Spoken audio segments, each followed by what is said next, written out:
today's craft is a stool cover, and what I did was recycled shirts that I didn't want anymore, and I cut them into strips and braided them so that I could make a circular rope type formation by just sewing with my plastic needle that has a pretty wide mouth on it for yarn.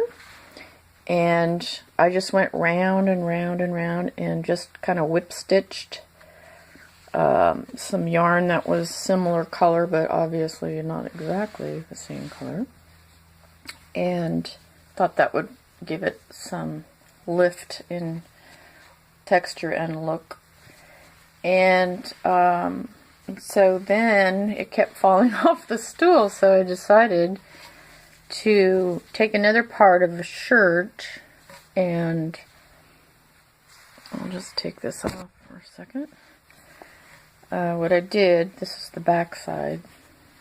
You'll have knots and things like that, which you won't see. You could also cover that as well if you wanted to continue. So then I just hand stitched with needle and thread a piece of material to make it hold on to the stool itself, and I sewed it so I could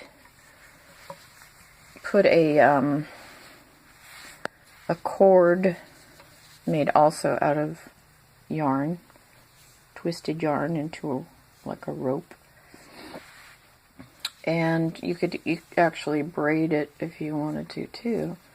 So this is just it's looped over and stitched. Not the best here, I have to finish it yet.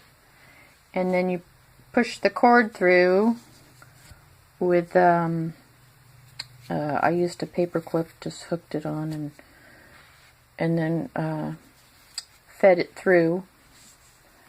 And then if you need to tighten it, you just push it up like this and tie a bow. Doing this with one hand because it's got the camera.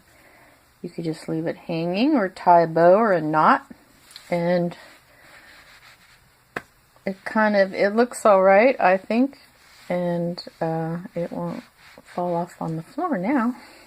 So it's fun. I was going to make a rug from it, but then it didn't get that large as I thought maybe it would. I mean, you could keep going and make a rug too, and people have done this in the past. It's a rag rug, basically. So that's the craft I have. I hope you like that. It's not all that difficult. You just kind of have to plunge in, and yours might look different than mine, but that's okay, as long as you're creative. Okay. Thanks for watching the craft today.